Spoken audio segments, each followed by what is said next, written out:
Eu gostaria de convidar você para vir aqui terça-feira. Na terça-feira nós vamos tratar sobre a nossa confissão de fé.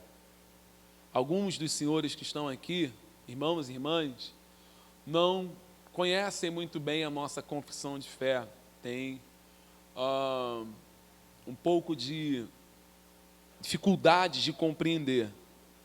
Então nós, na terça-feira, vamos tratar sobre a confissão de fé, que narra claramente aquilo que nós acreditamos biblicamente, as defesas que nós fazemos de todo o contraditório, ou seja, de tudo aquilo que não é bíblico, e aonde está a nossa fundamentação histórica dentro das Escrituras, nas narrativas bíblicas, para que possamos ter uma igreja saudável, limpa, sem nenhum tipo de heresias ou coisas que são acrescentadas pelo homem. Então, a confissão de fé, ela protege a igreja de todas as heresias externas, ela protege os membros da igreja de qualquer coisa inventada pelo pastor. O pastor não pode ultrapassar aquilo que a confissão de fé da igreja diz. Então, se ele quiser implantar uma coisa nova, ele não pode, porque a confissão de fé que é passada para a igreja o proíbe. Então, entra aqui a importância dos membros da igreja conhecerem a confissão de fé. Como eu já disse uma vez, eu vou repetir, eu, como pastor dessa igreja, pastor William, presbítero Alex, nós não somos eternos, e uma hora nós vamos, ou Deus vai nos chamar, né? Ou uma hora nós vamos passar o bastão para outra pessoa fazer esse trabalho mais intenso. Então, se a igreja tiver o conhecimento da confissão de fé, os sucessores do púlpito, eles vão ter que se submeter àquilo que a igreja, não o pastor, a igreja em si acredita, defende e tem como baluarte de defesa. Então, fica aqui o meu convite para você estar aqui na igreja terça-feira, às 7h30 da noite. Depois de quase 2 anos sem culto, às terças-feiras, nós estamos retornando agora. Terça-feira, às 7h30, nós teremos culto aqui. Tá ok? Vamos lá, gente. Tiago, capítulo 5. Nós vamos encerrar a carta. Vamos para a leitura. Veja se tem alguém na nave da igreja, no templo aí, sem a palavra de Deus. Tendo, se aproxime desse querido irmão, pede licença para ele e fala assim: deixa eu compartilhar com você aqui a palavra de Deus. Tiago, capítulo 5, nós vamos ler o versículo 12. Tiago 5, versículo 12. Diz assim: acima de tudo, porém, meus irmãos, não jureis nem pelo céu, nem pela terra, nem por qualquer outro voto. Antes seja o vosso sim, sim, e o vosso não, não, para não cairdes em juízo. Está alguém entre vós sofrendo? Faça oração. Está alguém alegre? Cante louvores. Está alguém entre vós doente? Chame os presbíteros da igreja. E este faça oração sobre ele, ungindo com óleo em nome do Senhor.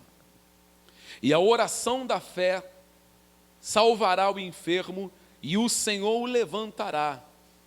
E se houver cometido pecados, ser-lhes-ão perdoados.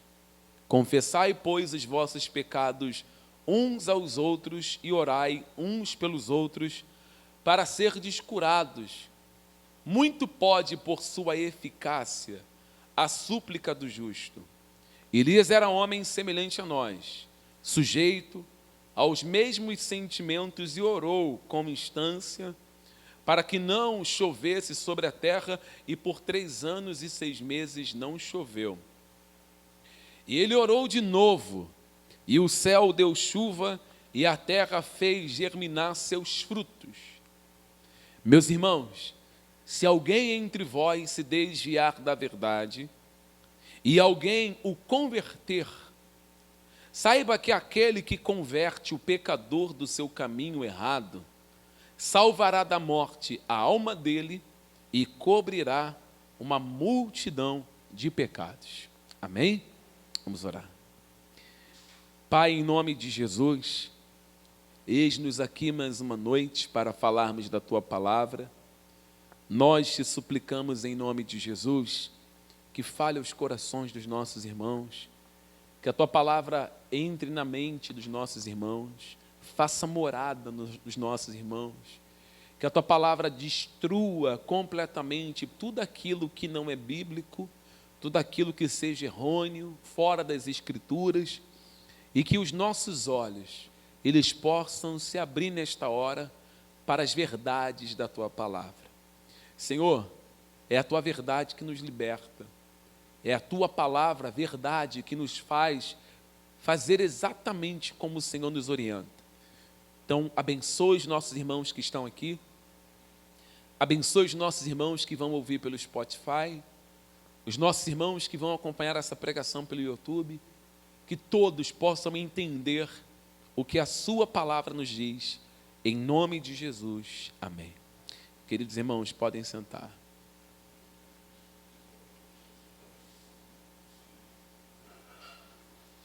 Os capítulos anteriores de Tiago, o capítulo de número 3 e o capítulo de número 5, que é o que nós estamos encerrando hoje, Tiago, ele traz, tanto no capítulo 3 como no capítulo 5, uma orientação para a igreja a respeito do cuidado que a igreja deve ter, os membros daquela igreja que estão dispersos, com a sua língua ou com a sua boca, com aquilo que se diz. No capítulo 3, Tiago narra que nós não podemos, em hipótese alguma, abrir a nossa boca para amaldiçoar alguém.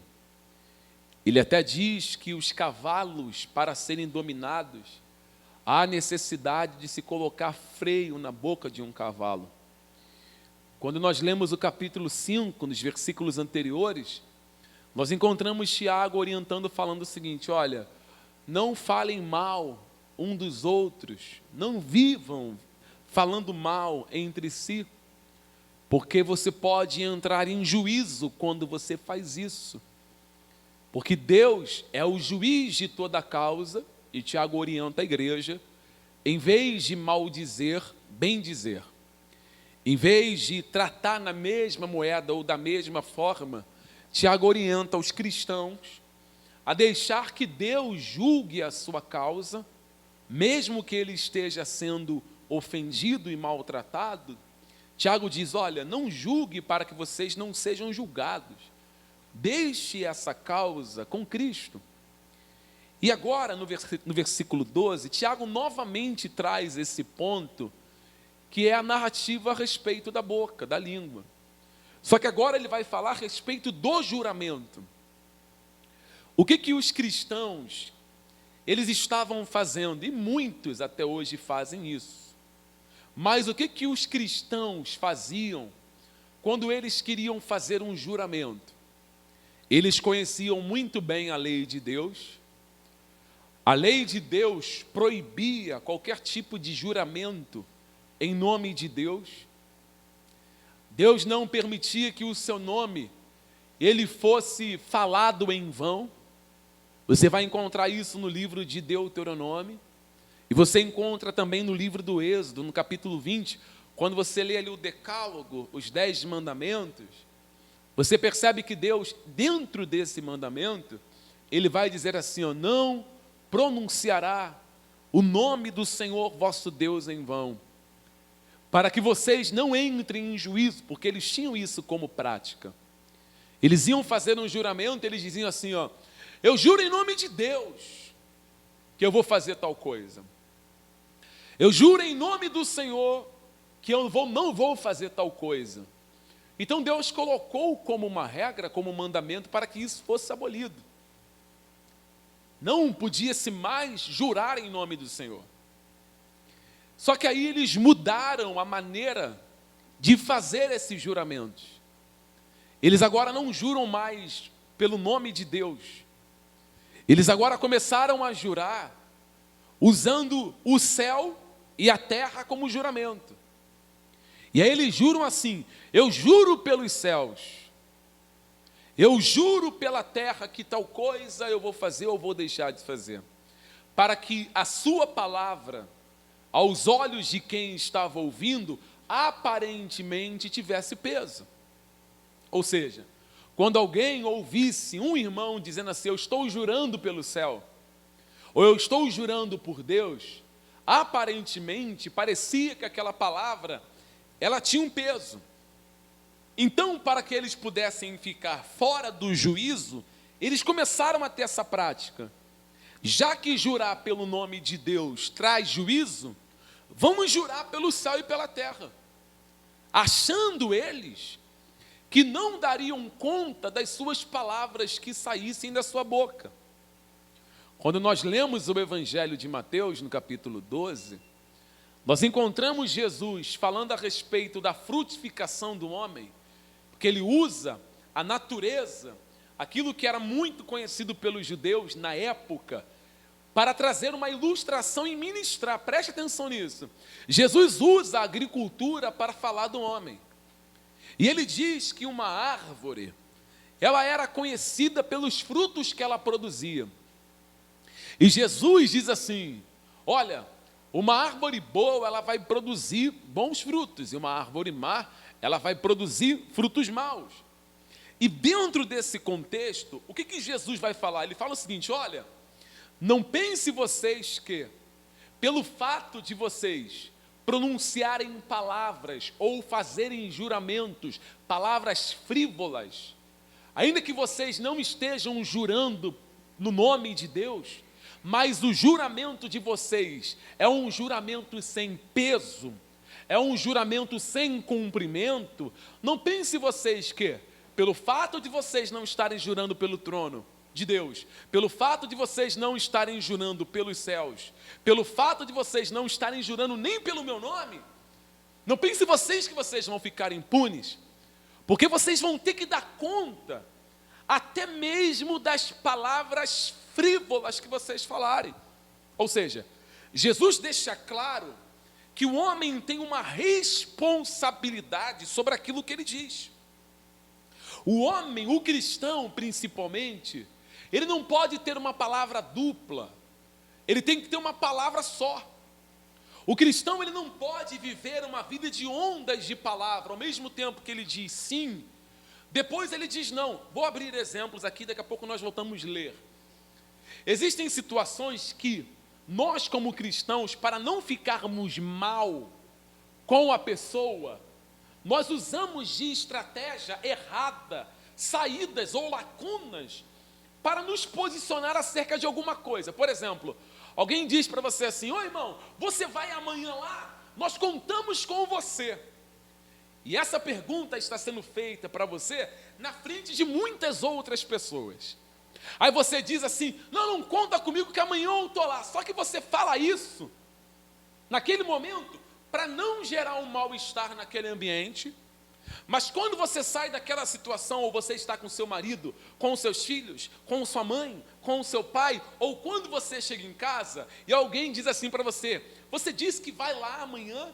E aí, vai mesmo? Aí você usa como resposta, não, disse que ia só para, sabe, mas vou nada, vou fazer o que é lá? Não, isso não pode existir.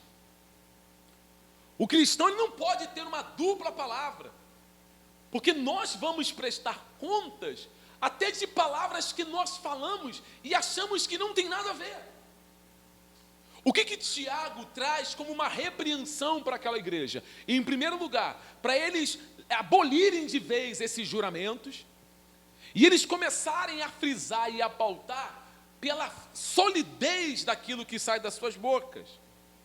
Quando Jesus, lá no capítulo de número 6 de Mateus, no capítulo 6, Jesus, capítulo 5 ou 6, Jesus diz assim, olha, seja porém o vosso falar, sim, sim, não, não. Eu já trouxe essa mensagem de ensino aqui na igreja. Jesus, dentro desse contexto, sim, sim e não, não, ele está trazendo resposta acerca de casamento. Olha aqui para mim, é um casamento, a discussão é a respeito do divórcio, a respeito da carta de desquite, é só você ler o contexto, essa é a discussão. E aí Jesus fala, respondendo esse contexto, Jesus fala, meus irmãos, seja porém o vosso falar sim e não, e o que provém disso, o que passar disso, é de procedência maligna. O que Jesus está deixando claro ali? Que quando nós vamos para um altar com uma pessoa, Nós temos ali naquele momento a oportunidade de falar não ao nosso noivo ou à noiva, ou temos a oportunidade de falar sim.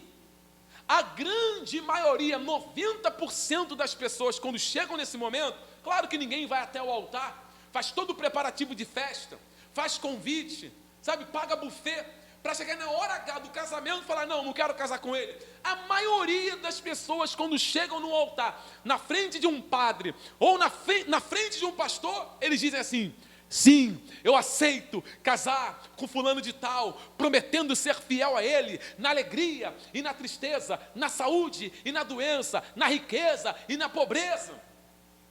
E ainda usa, até que a morte nos separe, ou até que Cristo venha. Então Jesus, ele orienta a sustentar o sim. É melhor você falar não, do que você falar sim, e não sustentar o sim que você disse. Porque quando você diz sim para alguém, você faz juramento. E quando se faz juramento, você precisa sustentar aquilo que saiu da sua boca. Então o peso da tua palavra, ele não pode ser observado pelo fato de você jurar pelo céu, pela terra, jurar por Deus, não. As pessoas valorizam a palavra que você tem quando você diz e você cumpre o que você disse. Aqueles que estão à nossa volta, ao nosso redor, família, seja o que for. Se você falar, eu vou fazer, e você faz, isso mostra para as pessoas à sua volta, no seu trabalho, onde quer que você esteja, que mesmo você não jurando nem pelo céu, nem pela terra, nem por nada, você é uma mulher de palavra. Você é um homem de palavra. É isso que faz com que as pessoas olhem para você e digam que você tem uma palavra que vale ouro. Uma palavra de peso. Que você não é uma pessoa que muda da noite para o dia. O cristão verdadeiro, ele é assim. Porque o nosso modelo de vida é Cristo. O nosso modelo de vivência não são outros cristãos. Todos nós, como cristãos, nós temos um exemplo a ser seguido de obediência. Quando você olha para a figura de Cristo, o que você encontra? Um pai, que é Deus, olhando para a terra, na terra não tem um puro sequer. Na terra não tem um santo sequer. Na terra todos são pecadores, transgressores, dependentes somente de Deus. E agora, para que houvesse uma absolvição sobre a vida dos terrestres, alguém tinha que morrer no lugar. Porque sem o derramamento de sangue, não haveria remissão. Isso foi desde o início. Lá no Êxodo, nós encontramos que teve que matar animais para que o povo fosse absolvido. Só que o povo transgredia de novo. Então o Filho de Deus, ele diz, Pai, eis-me aqui. Pode me enviar lá que eu vou fazer esse trabalho. Eu vou cumprir exatamente aquilo que o Senhor tem ordenado que se faça. E Jesus veio. Observe o comportamento e a maneira de viver de Cristo. Ele enfrentou todos os tipos de tribulação. Jesus, ele estava no jardim do Getsêmani, ele está suando gotas de sangue, ele está sentindo pavor, ele é 100% homem. A teologia moderna, a teologia que emociona, a teologia deturpada diz que Jesus era 50% homem e 50% Deus. Negativo. Jesus era 100% homem e 100% Deus. E ele, como homem, ele está suando gotas de sangue. Marcos diz isso. Que ele fala para João, ele fala para Tiago e ele fala para Pedro, a minha alma, ela está angustiada até a morte. Ele começa a suar gotas de sangue. Já preguei sobre isso aqui também, que a ciência explica o que aconteceu com ele. Ele poderia ter morrido de parada cardíaca, ele poderia ter tido um derrame cerebral, mas ele teve rompimentos de vasos que abriram seus poros, ele suou gotas de sangue. Uma angústia muito intensa. A ciência diz que é raro, mas pode acontecer. Ele está angustiado. Ele poderia, naquele momento, fazer o seguinte: parar com tudo, largar tudo e voltar atrás. Mas, pera lá, ele tem um compromisso com o pai dele. Ele não pode, naquele momento, voltar atrás na sua palavra. Ele não pode voltar atrás na sua missão. Ele não pode voltar atrás no seu compromisso como filho obediente. Mas, como homem, ele ora: ô pai, tem como passar esse cálice de mim sem que eu beba? Passa de mim, que eu não tome esse cálice, meu pai. Mas como homem ele fala isso. Mas como Deus, 100% Deus, porque ele vê a cruz, gente. Jesus está no Getsemane, mas ele é onisciente. Da mesma forma que ele viu Filipe debaixo da figueira, ele vê a cruz que espera ele. Da mesma sorte, do mesmo jeito que ele viu Pedro negando lá na frente, ele vê as chicotadas que ele vai tomar, os pregos que vão entrar, a coroa de espinho que vai vir na cabeça, os socos que ele vai tomar na boca, o abandono dos discípulos, a traição de Judas. Ele vê tudo isso, e ele tem a oportunidade de falar assim: não, para mim não dá, isso é muito pesado, o fardo é doloroso, eu não consigo ir até o final e negar o seu trabalho de resgate de almas. Mas não, ele sustentou até o último minuto da vida dele. Ele é pendurado numa cruz, morre, ressuscita ao terceiro dia e a sua graça nos alcançou. Então, se Cristo ele é o nosso modelo, você tem que analisar o que ele fez em você. O que a obediência, o sim de Jesus fez em nós. Porque nenhum de vocês aqui, preste atenção nisso, nenhum de vocês aqui, nenhum, nem você, nem você, nem você, nenhum de nós aqui falamos sim para Jesus primeiro. Foi o sim de Jesus que nos alcançou primeiro. Primeiro Jesus nos escolheu primeiro. Ele nos amou primeiro. Então, se você fizer uma análise da vida que você tinha, olha para a sua vida, antes de ser cristão, da onde Deus tirou você? Você estava no meio de um lamaçal, você estava perdido, você estava sujo. As suas companhias eram as piores. Você bebia todo tipo de coisa, fumava as coisas erradas, fazia coisas erradas, era prostituto, prostituta, vivia no meio da mazela na noite virando a cabeça. E Cristo foi lá, te resgatou, limpou a sua vida, colocou graça no teu coração, te deu hoje um poder que não foi dado a nenhum outro homem, que é o poder de Cristo. Então, o que nós fazemos com essa palavra? Porque hoje, depois de Cristo ter nos escolhido, hoje nós também falamos sim para Ele. Eis-nos aqui, Senhor. Nós não podemos daqui a uma semana falar: não, essa vida de cristão para mim não presta. Essa vida careta de cristão, essa vida de trabalhar a semana inteira e domingo ir para o culto, não é para mim. Eu prefiro a vida que eu tinha antes. Você não pode dizer sim para Jesus hoje e amanhã virar as costas. Quem faz isso, o seu sim, quando ele é transformado em um não, procede do maligno e não de Deus.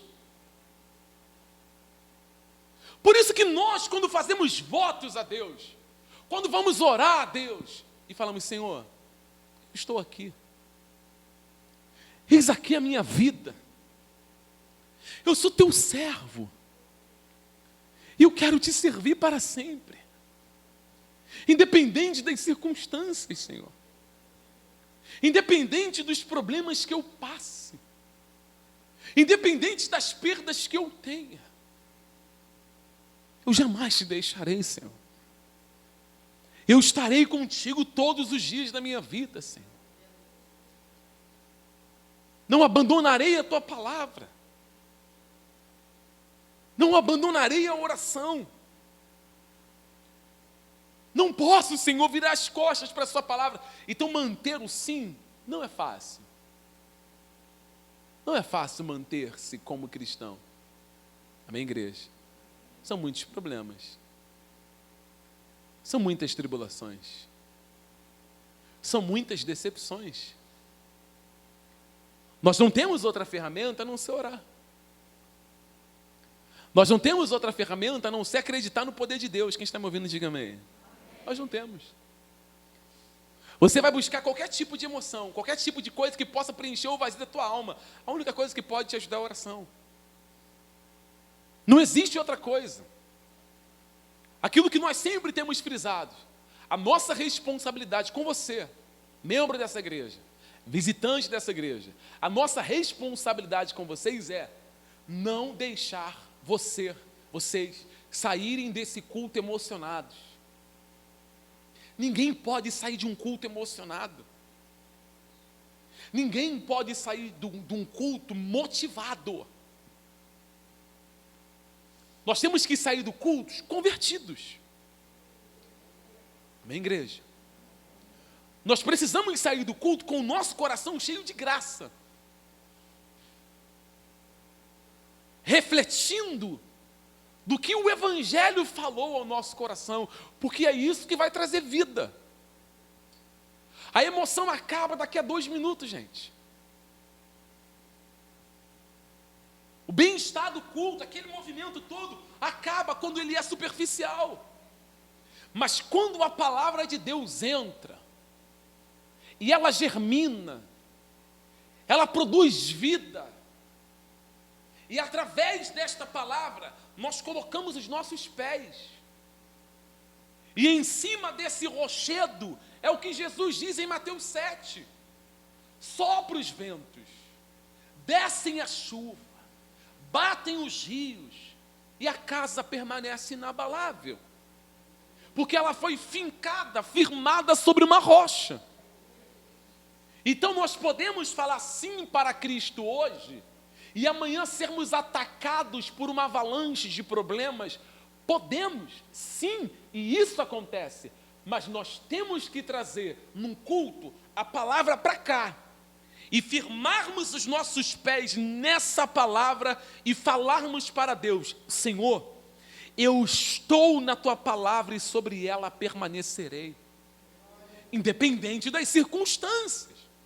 Então, qual é o posicionamento de Tiago? Gente, parem de fazer juramentos. Parem de ficar jurando e não cumprindo o que vocês juram.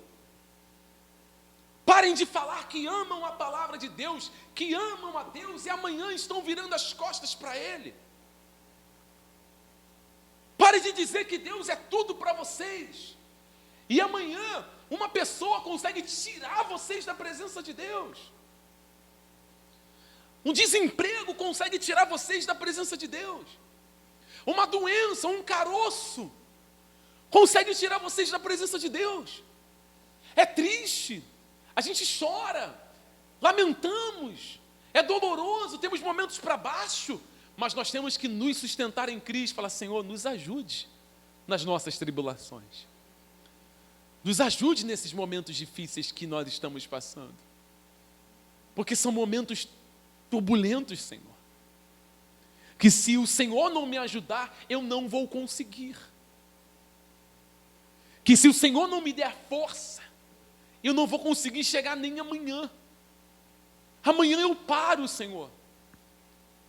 Se a tua graça não vier sobre mim, eu vou parar. Eu vou desistir no meio do caminho, meu Senhor. Deixa eu te falar uma coisa muito interessante.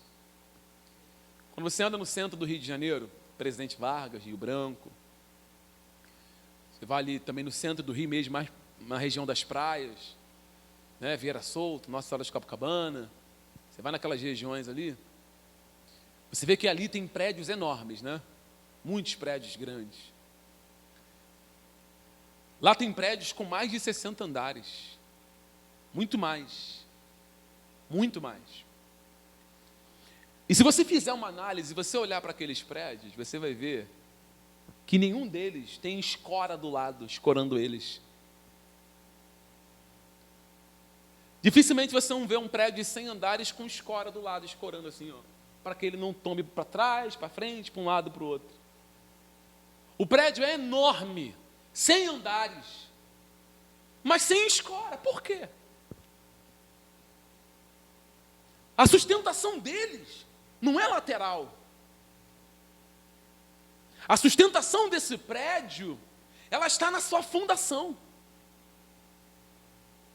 O que mantém esse prédio de pé é a fundação deles. O que sustenta uma estrutura tão grande, tão densa, tão pesada, é a estrutura. Porque não adianta um crescimento sem fundamento. Vai cair. Por isso que toda construção rápida, acelerada, tomba. Eu estou usando aqui exemplos da nossa vida, porque Tiago é uma carta de dia a dia, prática. Você vê o que está acontecendo lá, na região de Jacarepaguá, Rio das Pedras. Os prédios são levantados rapidamente. Não se preocupam com a fundação. Não se preocupam com a estrutura. O interesse maior é levantar rápido, é construir rápido, para vender, para colocar gente dentro, vai dar dinheiro. E se esquecem do principal, a fundação vai cair, e o que mais tem acontecido? Tem caído, ou não? Sim ou não, igreja? Bastante, né? A nossa vida cristã é assim. Eu tenho amigos, pastores, nesses 16 anos que eu tenho pregado, eu tenho amigos pastores, olha para cá, as igrejas, elas são entupidas de gente. Mais de 2.000 membros. E eu vejo todo culto, esse exemplo aqui, ó.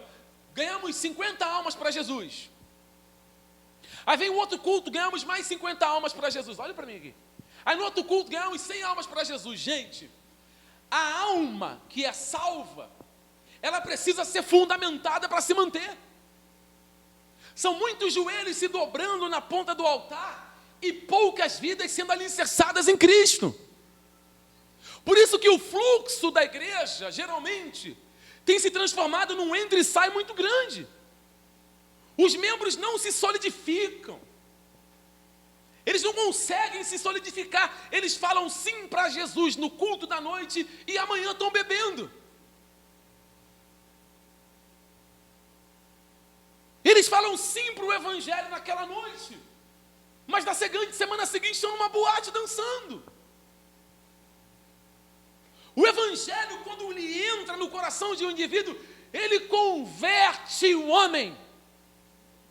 E não só converte o homem, o evangelho põe temor no coração do homem.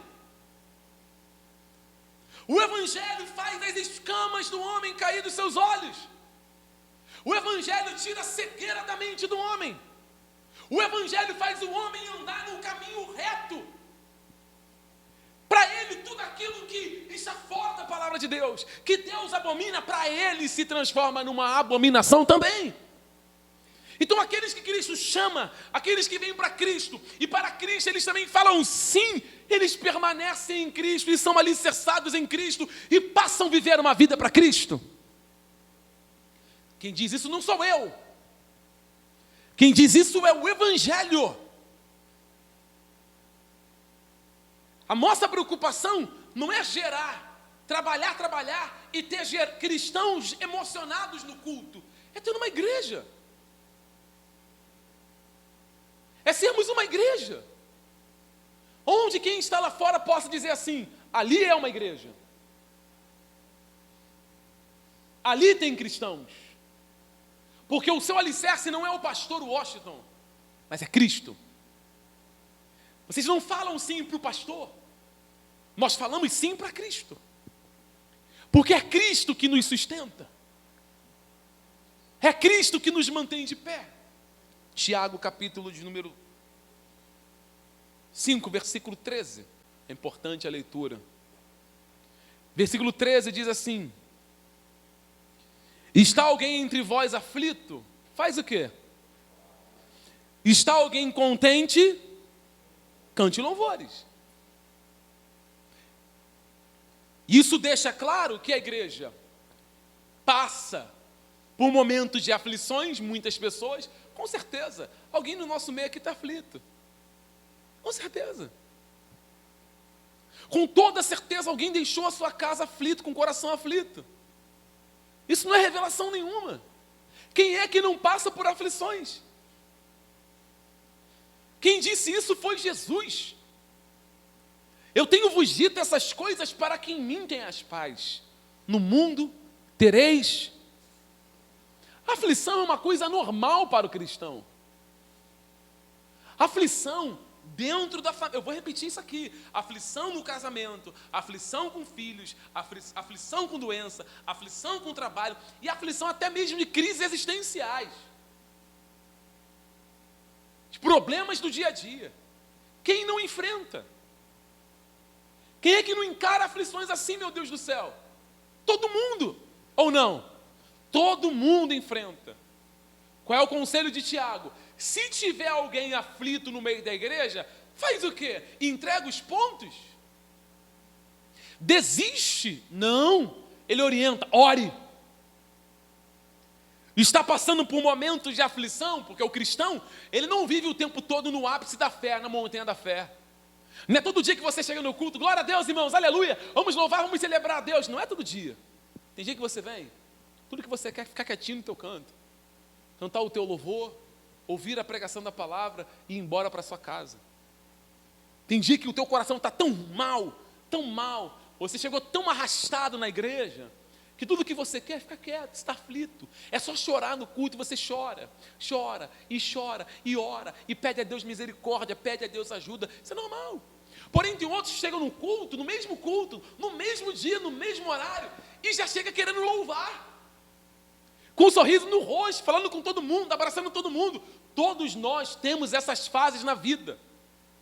A fase em que nós estamos aflitos e a fase que nós queremos cantar louvores. Leia os salmos de Davi. O Salmo 73, que é o de Asaf, Asaf está muito aflito. Ele entrou na casa de Deus aflito. Ele entrou na casa de Deus mal, triste, para baixo. Mas foi lá na casa de Deus que ele conseguiu entender os propósitos e começou a orar. Porém, leia os salmos de Davi. Davi, nos momentos de dificuldade, ele cantava louvores.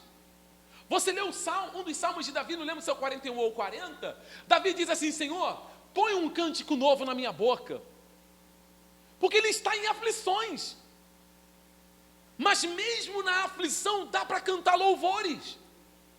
Amém, igreja? Mesmo no dia mau dá para cantar louvores. Lembra de Miriam, quando eles atravessaram o Mar Vermelho? Miriam não pegou o tamboril e cantou do outro lado do Mar Vermelho? Nós temos que olhar para a Bíblia e celebrar, louvar. Paulo diz em 1 Tessalonicenses capítulo 5, orai sem cessar.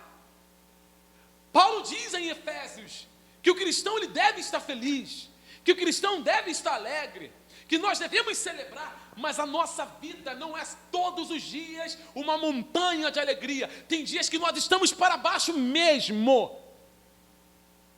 Tem dia que nós não queremos ir a culto nenhum. Tem dia que nós não queremos ouvir pregação nenhuma. Tem dia que nós não queremos ouvir a voz de ninguém. Que nós não queremos nem ouvir louvores.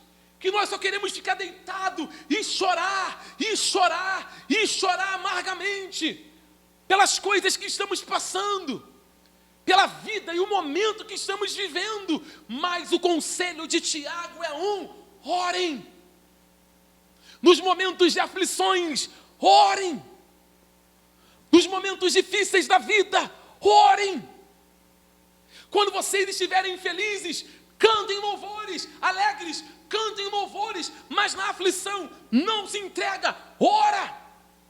Fala com Deus, ainda que seja gemendo, chorando e lamentando, fale com Deus. Porque isso não vai te ajudar. E entregar os pontos e achar que vale a pena morrer num canto isolado sem falar com Deus. Gente, nós temos um Deus que é socorro bem presente na hora da angústia. Socorro bem presente, que está ali pronto a nos socorrer. Provérbios diz isso, Salmos também diz, invoca-me no dia da tua angústia. e eu te responderei.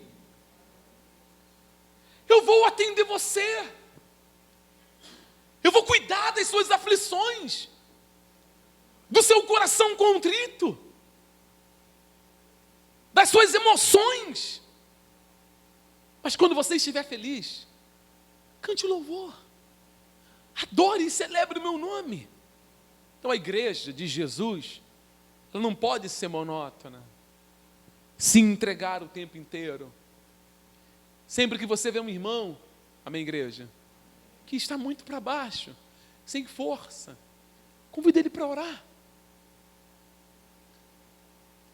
Oriente ele, fala, poxa, vamos orar. Mande uma mensagem, fala, irmão, ora. Ore a Deus. A nossa vida é tão agitada, irmãos, que nós nos esquecemos de orar. E existem também aqueles convites, né? E quando nós estamos para baixo, vamos sair, vamos dar uma volta para animar. Vamos fazer uma viagem para animar, não resolve nada.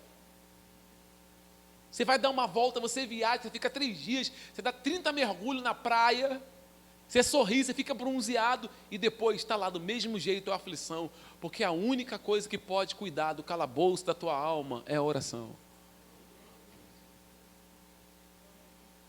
O único que pode visitar o seu ser, no mais profundo do seu interior, é a oração. É o Espírito Santo. Só o Espírito Santo pode cuidar de você. Somente Ele. Não adianta sorrir quando está aflito. Você tem que chorar e orar para que o sorriso seja verdadeiro. Não adianta sorrir com a alma aflita. Como é que faz isso? Não tem como. É orar, é chorar e pedir Deus ajuda. Tem que falar, Senhor, minha alma está abatida. Eu não estou bem, Senhor. Ajuda-me. E a igreja precisa se unir para ajudar os irmãos em oração. Orando o tempo inteiro um pelos outros. Versículo 14 e 15. Vamos lendo. Tiago está dizendo, está alguém entre vós doente? Chame os presbíteros da igreja. E este faça a oração sobre ele, ungindo com óleo, em nome do Senhor. E a oração da fé salvará o enfermo, e o Senhor o levantará, e se houver cometido pecados, ser-lhe-á perdoados. Vamos lá. Se os irmãos estiverem enfermos, diz Tiago, a orientação que Tiago dá é chamar os líderes da igreja. Quando você vê no contexto falando para chamar presbíteros, é porque os presbíteros da igreja, eles eram os líderes da igreja. Eram os representantes, eram eles que apacentavam o rebanho. Então a obrigação do pastor era pegar um grupo de irmãos, quando chegasse ao seu conhecimento que alguém estava doente, olha que coisa interessante, o pastor, ele ia até lá, e ele ia fazer oração pelo doente. Dentro do contexto, nós vamos quebrar aqui um protocolo, e um tema que é muito usado até hoje nas igrejas, que pegam um texto, isolam um versículo e tomam para si só aquele versículo como verdade. Hoje nós vamos aprender, juntos aqui, só nas escrituras, o que a Bíblia fala. O presbítero, ele tem a obrigação de ir, orar aquela pessoa, orar. No contexto diz que deve levar azeite e colocar azeite sobre aquela pessoa. A pergunta que eu faço para você, a pergunta que eu te faço, Tiago está mandando ungir com azeite para que a pessoa seja curada? A cura está no azeite? Sim ou não, igreja? Aonde está a cura? A própria Bíblia responde. O próprio texto responde. Pastor, por que essa igreja não usa azeite? Vamos ler o texto primeiro, e daqui a pouco eu explico. Versículo 14. Está alguém entre vós doente, chama os presbíteros da igreja, e este faça oração sobre ele, ungindo com óleo em nome do Senhor. Aí vem o versículo 15. E a oração da fé salvará o enfermo. O que vai trazer cura é a oração em nome do Senhor. Primeira coisa. Por que o azeite, então, está dentro do contexto? Se o azeite não é para ser usado. Ué, pastor, se não é para usar o azeite, por que o azeite está aqui? Claro, desde as épocas antigas, o azeite ele era usado com fins medicinais. Ou seja, quando havia uma enfermidade, uma doença aberta e exposta, seja ela uma doença na perna, no braço, em qualquer parte do corpo, o que se fazia? Pegava o azeite e colocava o azeite sobre a ferida aberta. Era para isso, porque o azeite ele tinha fins medicinais. Quando você lê Lucas capítulo 10, vamos ler, olha o que Jesus diz aqui na sua parábola, do bom samaritano. Dentro dessa parábola, Jesus, contando a parábola, ele utiliza o azeite, mas ele põe esse azeite aonde? Em que lugar esse azeite é colocado? O azeite é utilizado com fim. Lucas capítulo de número 10, nós vamos ler o versículo 34, Lucas 10, 34, diz assim: e chegando-se, pesou-lhe os ferimentos, aplicando-lhes o que, igreja? Azeite e vinho. Tem um homem caído, todo machucado, todo arrebentado. O bom samaritano, que é Cristo, pega azeite e coloca sobre a ferida, tanto azeite como vinho, porque era para fins medicinais. O vinho, que na verdade o que era colocado sobre a ferida, era como se fosse um vinagre, é como se fosse álcool, para tirar toda a contaminação. E o azeite é como se fosse um antisséptico. É isso aí. Esse negócio aí não sai, acho que não sai. Ele era colocado para esse fim. Então o contexto do versículo 15 nos mostra o seguinte: que o presbítero da igreja tem que ir, ele tem que orar. Se tiver uma enfermidade, põe azeite sobre a enfermidade, sobre o doente, sobre o enfermo. Aonde tiver ferida, deposita azeite. Uma outra coisa que está no texto do versículo 15, diz que a oração da fé salvará o doente, e se ele tiver cometido pecados, lhe serão perdoados. Aí nós vamos ter que buscar aqui, igreja, a meditação como cristãos. Pera lá, o pecado pode levar uma pessoa a adoecer? Pode. Pode. O pecado adoece. O pecado adoece. Você pode ler as escrituras, você vai encontrar muito embasamento bíblico para isso. Pecado adoece, a transgressão adoece e leva até a morte. Mas nem toda enfermidade é causada por pecado. Nem toda. Porque senão nós vamos ter que atribuir as enfermidades de Jó a pecado. E Jó não pecou. Nós vamos ter que atribuir a enfermidade de Timóteo no estômago a pecado. E ele não estava em transgressão. Nós vamos ter que atribuir as enfermidades de Paulo a pecados. E Paulo era um homem que vivia para a glória de Deus, mesmo sendo pecador. Então o que nós temos que frisar aqui é: o pecado pode levar uma pessoa a ficar enferma? Pode. Mas nem toda enfermidade é por causa do pecado. Então ninguém pode sair por aí falando assim: fulano está doente porque está em pecado. Quantos casos nós encontramos de pessoas que estavam enfermas e aquela enfermidade foi para a glória de Deus? É só você ler João capítulo 9, aquele homem que era cego de nascença. Jesus foi indagado perguntaram a Jesus: quem pecou, ele ou seus pais, para que nascesse cego? Jesus disse: nem ele pecou e nem seus pais, mas isso aconteceu para a glória de Deus, para que o nome do meu Pai fosse glorificado. Então tem situações na vida que acontecem com muitos cristãos que é para a glória de Deus, porém isso não nos impede de orar. Isso não nos impede de levantar e fazermos orações pelos doentes. Agora, se ele tiver cometido pecado e ele se arrepende do seu pecado, Deus é poderoso para curar aquela pessoa da sua enfermidade. Porque nós cremos que Deus continua curando. Deus continua levantando os doentes. Deus continua tirando pessoas da paralisia. Nós cremos nisso. Nós não somos descrentes nisso, mas só Deus pode fazer isso. Nenhum pastor tem dom de cura. Não existe isso. Eu sempre falo, me apresente o pastor com o dom da cura, que eu vou levar ele no INCA. Que eu vou levá-lo no Hospital da Posse. Porque se é dom, como era com os apóstolos, se é dom como estava em Cristo, todos os enfermos que ele colocar a mão têm que ser curados. Porque não teve um doente que Jesus orou e continuou doente. Não teve um doente que os apóstolos oraram e continuaram doentes. Dom não.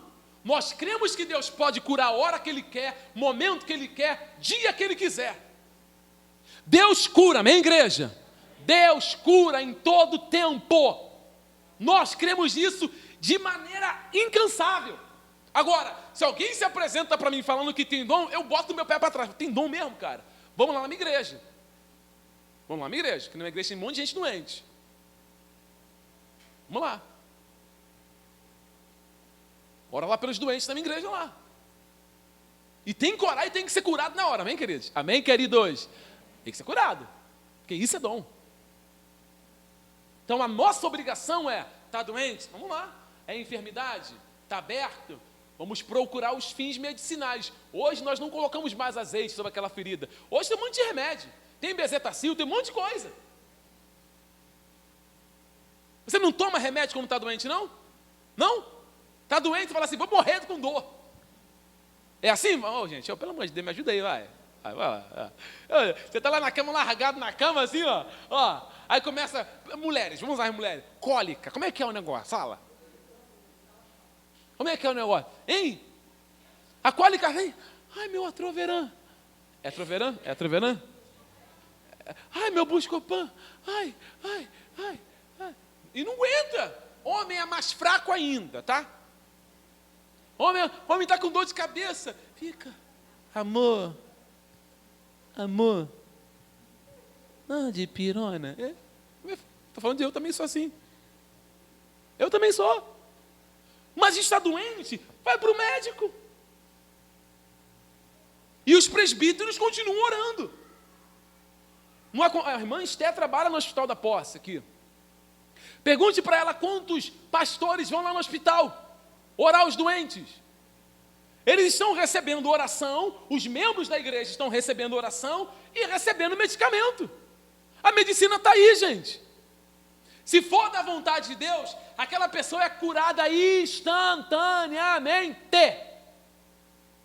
Quando Deus quer, Ele faz assim, cura instantânea. Mas quando é um outro processo, nós continuamos orando para Deus dar graça à medicina e aquela pessoa ser reestabelecida através dos meios da medicina. Qual é o problema? Augustus Nicodemos diz o seguinte. Eu gosto muito do Nicodemos quando ele diz que tem gente que fala assim, não, nós só temos que ler os livros de quem andou com Jesus. Então a gente tem que rasgar o livro de Lucas. Porque Lucas não andou com Jesus e o evangelho está aí. O que Lucas fez? Lucas foi ouvir e foi escrevendo, foi prescrevendo, foi escrevendo, ponto a ponto, através das testemunhas. Ah, não serve? Claro que serve. Acabamos de ler Lucas agora. Informação rica do bom samaritano. Então nós como cristãos não podemos achar, ficar com essa loucura na cabeça. Ai, Deus vai me curar. Deus, irmãos, nós vamos orar por vocês. Nós vamos levantar orações por vocês. Mas se a cura não chegar, procure a medicina. Não há problema nenhum nisso. Amém, igreja? Aí o povo fica correndo de um lado para o outro com o doente, procurando um pastor para orar por ele, para ele ser curado. procurando uma nova revelação para saber o que vai ser da vida. Gente, pelo amor de Deus, é só o Evangelho, é só Cristo. Procure a medicina se não conseguiu ter êxito. É isso que Tiago está orientando. Se a pessoa tiver pecado, se ela estiver em transgressão e ela estiver arrependida, ela vai ser curada, o pecado é perdoado. É isso que o texto está falando aqui. Nada mais do que isso. Vamos concluir. Capítulo de número 5, versículo 16, 17 e 18. Diz assim: confessai, pois, os vossos pecados uns aos outros, e orai uns pelos outros, para serdes curados. Muito pode, por sua eficácia, a súplica do justo. Elias era homem sujeito às mesmas paixões que nós, e orando pediu que não chovesse, por 3 anos e 6 meses não choveu sobre a terra. E orou outra vez, e o céu deu chuva, e a terra produziu seu fruto. Irmãos, se alguém dentre vós se tem desviado da verdade, e alguém o converter, saiba que aquele que fizer converter do erro o seu caminho, um pecador, salvará da morte uma alma e cobrirá uma multidão de pecados. O que Tiago faz aqui de forma conclusiva, concluindo o capítulo 5 desse livro? Ele mostra, no versículo 16, que o cristão, quando ele está enfrentando problemas aonde é de relacionamento entre os irmãos da igreja, eles precisam ter 3 posicionamentos, que é confessar o pecado, depois de confessar o pecado, orar, e depois que eles oram, eles são curados. A igreja, os membros da igreja, nós que somos irmãos da igreja, nós precisamos entender que a confissão de pecados é a marca do arrependimento de um cristão. Quando você não confessa a tua transgressão, você comprova que você não está arrependido. Nós não temos um confessionário ali atrás, não, tá? Que você entra, eu vou confessar meu pecado para o pastor. Não é isso, não. Não é isso, não. O confessar de pecados é o arrependimento. Quando você dá passos para confessar, é sinal que o teu coração está arrependido. Porque o não arrependido, ele não confessa. Ele não confessa. Ele continua na sua transgressão e não confessa. Martinho Lutero, todas as vezes que ele ia fazer a sua confissão, junto ao padre, lá está o confessionário.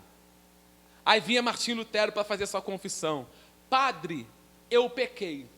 Aí ele confessava o pecado dele para o padre falava, ore, não sei quantas Ave Marias, não sei quantos Pai Nosso. Ele saía daqui, onde está o padre, virava as costas para o padre, ia embora.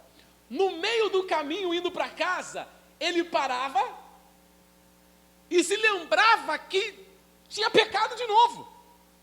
E no meio do caminho mesmo, ele voltava de novo no padre. Era assim que Martinho Lutero vivia. Se arrependendo o tempo inteiro e confessando o tempo inteiro. O que Tiago está dizendo? Que muitas pessoas, elas permanecem enfermas. Agora a enfermidade não é no corpo, a enfermidade é na alma. Elas permanecem doentes porque elas não perdoam. Porque elas não confessam. Porque enquanto você não perdoa quem te ofendeu, você continua preso àquela pessoa. A tua alma fica vinculada em sentimentos baseado naquilo que lhe foi causado. Você sabia disso? Se foi uma traição, você fica amarrado na alma enquanto você não perdoar. Se foi uma calúnia, você fica amarrado na alma até você perdoar. Você vive lembrando daquela pessoa. Ela está vivendo a vida dela e você está aqui, vivendo a tua e se lembrando, fulano fez isso comigo, Beltrano fez isso comigo e fulano fez aquilo comigo. Tua alma está presa. Você precisa soltar aquela pessoa. Você precisa liberar aquela pessoa da sua alma, de si. E Tiago diz que quando isso acontece na igreja, amém, amém, amém. Alguém está aqui? Estou terminando, alguém está aqui? Sabe o que tem que ser feito? Sabe? Para a cura ser plena? chamar o ofensor e chamar o ofendido. E um orar pelo outro. Aí ele fala que quando o ofensor e o ofendido começam um orar pelo outro, eles começam um processo de cura entre eles mesmos. Porque quando você começa a orar por aquele que te ofendeu e aquele que foi ofendido começa a orar por você que ofendeu, vocês entram num processo de cura. Porque você não vai passar mais a orar assim, Senhor, mata ele. Não vai mais, acabou a oração assim. Senhor, que o carro dele pegue fogo. Acabou.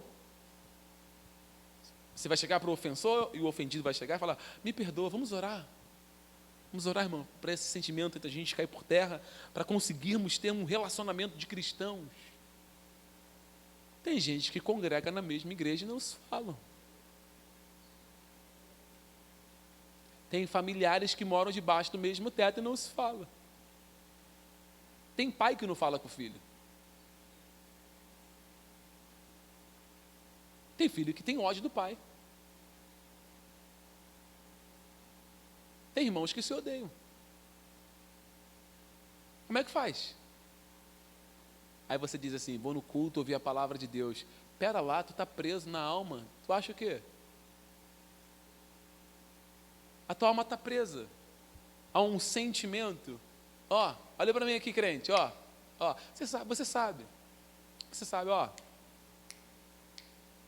Mó tempão que você está assim. Mó tempão. E sabe o que você está fazendo? Tocando a vida com isso aí dentro. Você não gosta nem de ouvir falar o nome da pessoa. E ó, tocando a vida. Vai deitar para dormir preso a pessoa. Vai trabalhar preso a pessoa. É simples. A tua alma está doente. Você precisa de cura. O remédio que Tiago diz aqui é a oração. Não tem outro método não. Você vai ouvir pregação hoje, vai ouvir pregação amanhã, vai ouvir a pregação o ano inteiro, vai passar o tempo todo na igreja. Enquanto você não orar e não perdoar, você está preso. Vai viver preso pro resto da vida. É porque o Senhor não sabe o que fizeram comigo. Irmãos, não sei mesmo. Eu sei o que Cristo fez por nós. Para mim isso basta. Se o que fizeram com você é maior do que Cristo fez por você, eu não sei o que te dizer mais. Se o amor de Cristo não é suficiente para você perdoar e orar com essa pessoa, eu não sei o que te dizer. Eu não sei o que te dizer, desculpe, não sei, eu não tenho palavras aqui. Não tenho. Não tem como, irmãos. Pergunte para minha esposa o zelo que nós temos pela igreja de Jesus. Um dia, um ex-estelionatário, ele me procurou, eu estava na minha sede, quando eu era pastor na outra igreja. Estava gravando rádio lá na igreja, na Vila da Penha. E chegou um ex-estelionatário.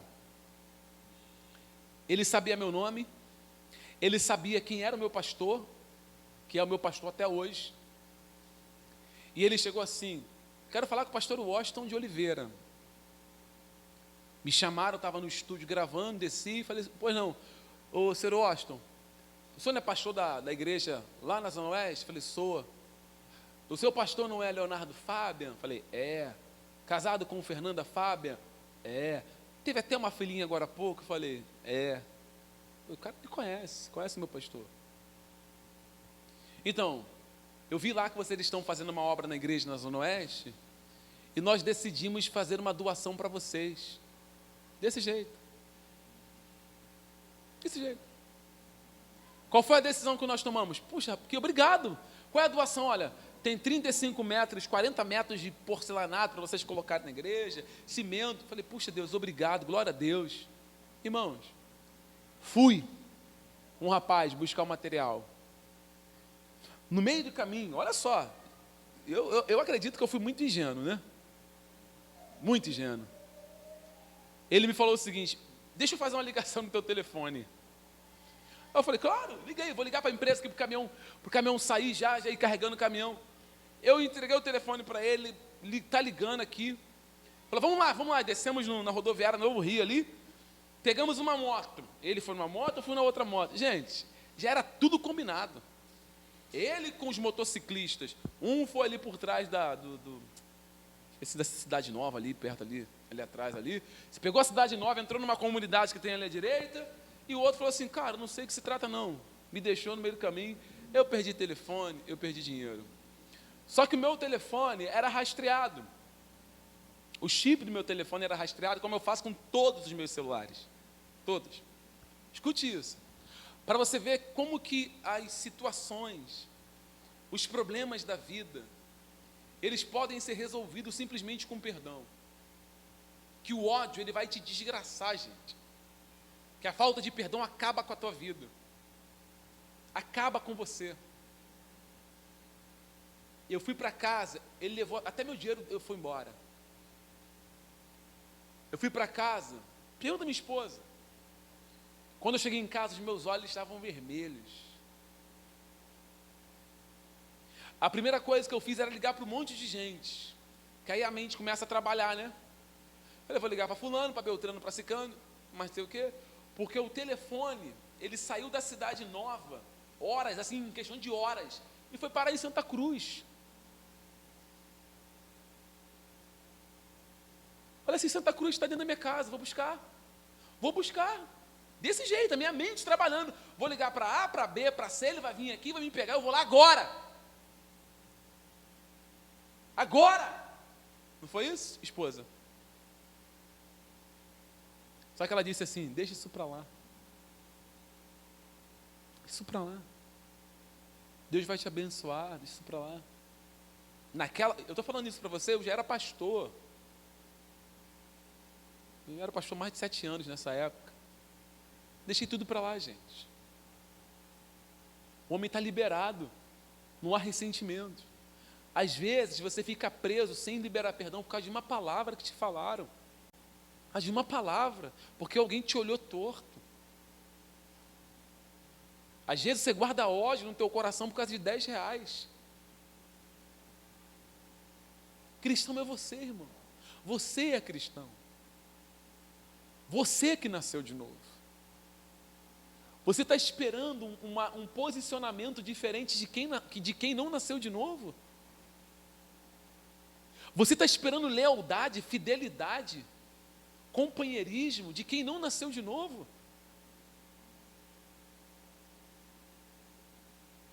Você espera isso de ímpios? O que nasceu de novo fomos nós. A obra foi feita em você. Quem te chamou foi Cristo. Cristão é você, somos nós. Quem tem que exercer perdão e misericórdia somos nós. Somos nós que temos que amar o tempo inteiro. Somos nós que temos que olhar com os olhos de Cristo o tempo inteiro. Nós não podemos exercer justiça. A obra foi feita em nós. Você é o cristão da história. Por isso que ele fala sobre Elias. Que Elias era homem sujeito às mesmas paixões. Mas Elias orou. E a chuva não caiu. Ele orou de novo e a chuva caiu. Mas quais foram os problemas que Elias teve? Eu estou terminando. Elias não pediu no seu ânimo a morte? Entrando debaixo do pé de zimbro? Quem nunca pediu para Jesus levar ele daqui? Eu já pedi isso várias vezes. Alguém já pediu? Só eu. Jesus, me leva daqui que eu não aguento mais essa terra. Ai, Jesus, me leva. Quem nunca pediu isso? Elias, homem de Deus, que orou, desceu fogo do céu, mas que teve problemas, porque ele não viveu a vida inteira no ápice da fé, passou por aflição. Mas qual era a ferramenta desse homem? Oração. O instrumento dele era oração. Você não consegue perdoar? Você tem que orar para perdoar. Você não consegue amar quem te fez mal, você tem que orar para amar. A única maneira de saber que você perdoou é quando você tem relacionamento com aquele que te ofendeu. Alguém está me ouvindo? Ninguém consegue dimensionar o perdão à distância. Amém, igreja? Você jamais vai conseguir dimensionar. A distância não dá. Falar assim, eu te perdoo. Lá, o cara lá no Japão e você no Brasil? Perdão é quando você tem a oportunidade de ver a pessoa, estar com a pessoa e o seu coração, ele não doer e você não sentir ódio, raiva, rancor. Você perdoar. Elias era um homem sujeito às mesmas paixões, mas orou. E ele conclui no versículo 19 e 20, dizendo, olha, vocês que são cristãos, a oração de vocês pode muito em seus efeitos. A oração do justo. Quem é justo? Quem pode ser chamado de justo?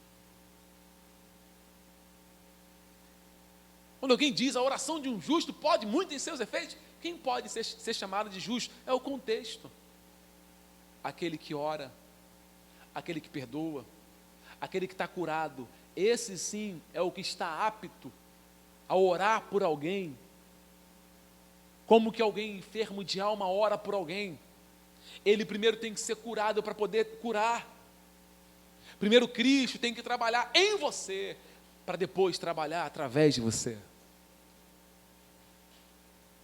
E eu concluo dizendo, versículo 19 e 20, Tiago diz que se um irmão, que se algum de vós tem se desviado da verdade, e alguém o converter, ou seja, se alguém saiu da centralidade de Cristo, das verdades de Cristo, do Evangelho, e nós viemos aqui no culto, ou na rua, ou em casa, e pregamos a verdade para essa pessoa, e falamos, ó Cristo, o caminho de Cristo verdadeiro é esse aqui.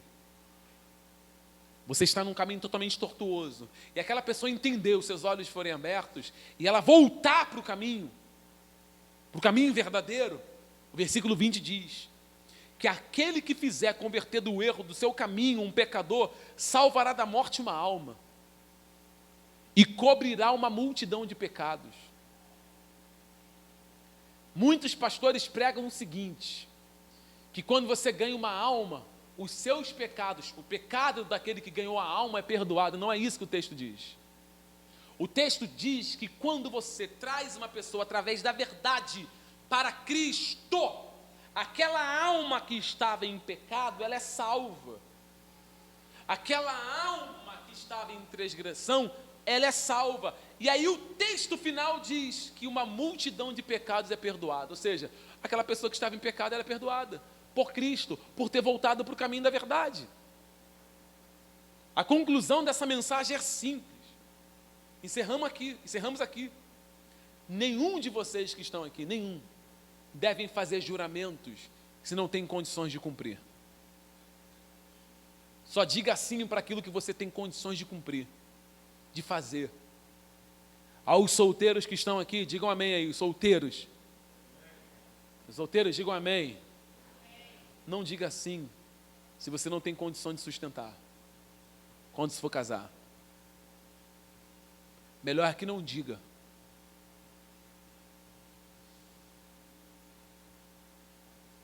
Não tem condições, não diga.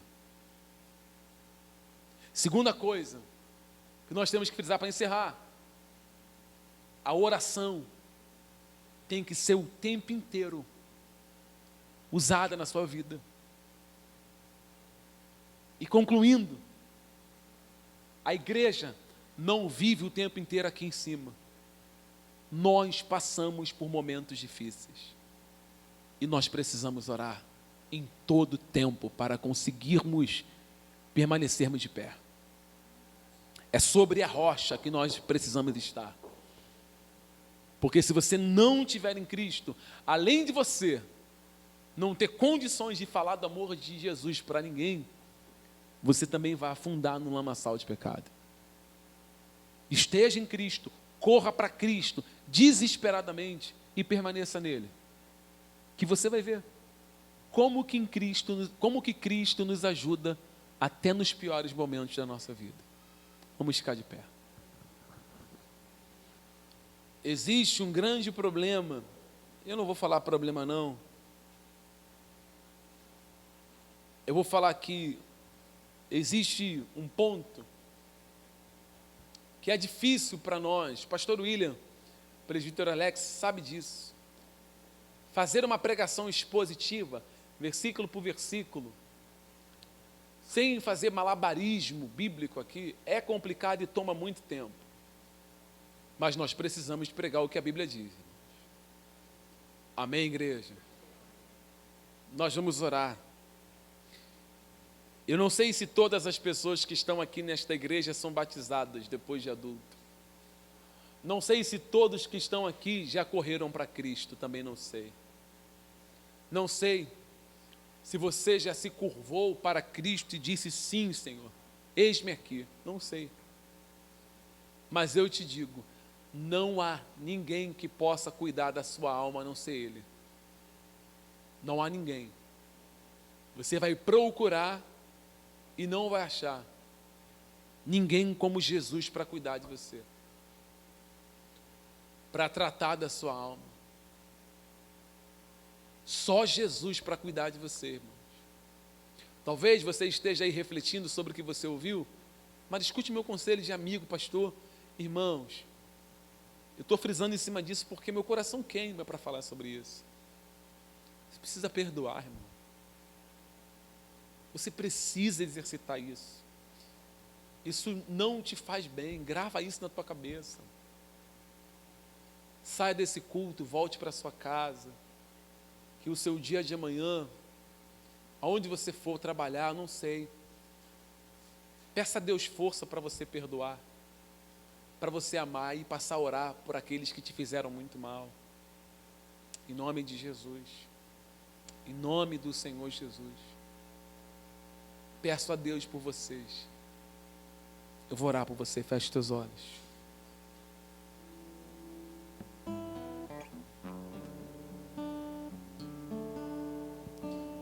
Oh, Jesus.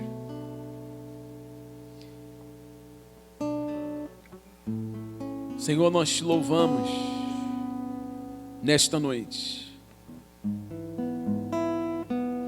Obrigado, Deus, por essa palavra. Obrigado por este culto. Aqui nós temos homens e mulheres que os seus corações estão expostos diante de Ti, Senhor, claros, transparentes como a água. Ninguém aqui consegue esconder o seu coração de Ti, Senhor. Ninguém consegue. Sabe, meu Deus, é difícil sim orar por quem nos fez mal. Bendizer quem está nos maldizendo é difícil. Mas a cura só vem entre os irmãos quando nós oramos uns pelos outros. Eu estendo essa oração sobre famílias. Sobre famílias, Senhor. O que há de famílias que não conseguem conviver mais? Filhos que não se falam, pais e filhos que não se falam, famílias que se reuniam todo final de semana, não se reúnem mais. Palavras ofensivas, discussões, brigas. O casamento também está totalmente destruído. Palavras ofensivas da esposa, do marido, agressão, gritaria.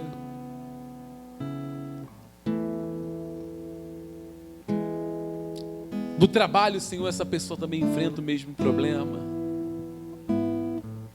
Mas nós sabemos que o Teu Espírito Santo pode nos ajudar, Senhor, a restaurar as nossas famílias. Somente o Teu Espírito pode fazer isso. Dá sabedoria para a mãe que aqui está, para o pai que aqui está, para os filhos que estão aqui,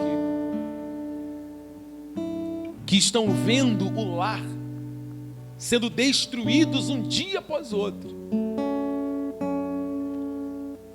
Espírito Santo de Deus, ensina o meu irmão a perdoar, Senhor. Ensina a igreja a perdoar. Espírito Santo de Deus, as feridas que foram causadas na alma deste homem, na alma desta mulher, cicatriza, Senhor. O Senhor ainda age na tua igreja. O Senhor é o único que pode cicatrizar feridas abertas. Então, Espírito Santo, eu lhe peço, cicatriza as feridas. Ajuda os teus filhos em nome de Jesus, Senhor, a orar. Orar por aquilo que está totalmente fora de conexão. Orar pedindo perdão. Orar pedindo ao Senhor que venha trazer sobre eles graça. Orar pedindo ao Senhor, Pai, que estenda a sua mão para os limpar. Orar para andar em novidade de vida. Oh Deus, somente a tua palavra pode fazer isso com o pecador. Somente a tua palavra, Senhor, somente a tua palavra pode fazer isso. Ainda que a sua palavra seja dura, a sua palavra é libertadora, a sua palavra é curadora, restauradora. Então restaure as nossas vidas, Senhor. Restaure os lares, restaure as famílias, restaure os corações, restaure as vidas, restaure os altares dos teus filhos, Senhor, para a glória e louvor do teu santo nome. Se não há saída aos nossos olhos, nós cremos que o Senhor é o nosso refúgio e corremos desesperadamente para ti, Jesus. Nos lançamos aos seus pés, nos lançamos aos seus braços e te suplicamos, Senhor, ajuda-nos nas nossas fraquezas, nas nossas dores, nas nossas limitações. Socorre teu povo, Pai, mantém seu povo de pé. Não deixe os teus filhos esmurecerem, desistirem da caminhada. Não deixe os teus filhos olharem para trás. Que eles continuem olhando para frente, continuem olhando para o alvo, continuem olhando para Jesus. Que o Senhor, Pai, seja a bandeira desta mulher e deste homem. Que o Senhor seja a bandeira dessa igreja, bandeira nossa justiça. Que não venhamos jurar por nada. Que a nossa palavra seja temperada com sal. Que o nosso sim, sim seja sim, sim. Para que não venhamos entrar em juízo. Sustenta, Senhor, nossa vida. Queremos dizer sim para ti, Jesus, todos os dias. E caminhar até o final com esse sim. Queridos irmãos, que Deus os abençoe. Que Deus faça com que vocês vivam essa palavra. É muito mais do que vir a um culto. É viver o que se ouve. É praticar o que se ouve. É voltar para casa e meditar no que se ouviu. E colocar como regra de vida. Como a palavra de Deus sendo o seu norte, sua bússola, seu mapa. Aquilo que vai te dirigir no teu dia a dia. Que o mundo não te atraia. Que o pecado não venha te atrair de tal maneira que você sinta a repulsa das transgressões e passe a viver para a glória de Deus. Porque existe uma recompensa para a igreja em Jesus. Um dia Ele virá. Um dia Ele trará consigo o galardão. e nós seremos galardoados por Cristo. Então continua a tua peregrinação, cristão. Continua andando na presença de Deus. Continua levando a sua cruz até o final. Continua levando até chegar o último dia da sua vida. Porque Cristo há de te recompensar por ter sido um cristão fiel, zeloso, temente. Valerá a pena no final. Porque Cristo, Ele prometeu e Ele mantém a sua promessa de pé. Voltarei outra vez para vós outros, e vos levarei para onde eu estiver, para que estejais comigo para sempre. Eu creio nessa palavra. Eu creio nesta palavra de Jesus. E que você possa crer também. E ter essa esperança viva no teu coração. Que Deus te abençoe. Em nome do Senhor Jesus. Amém. E graças a Deus. Nos aplaude o Senhor Jesus.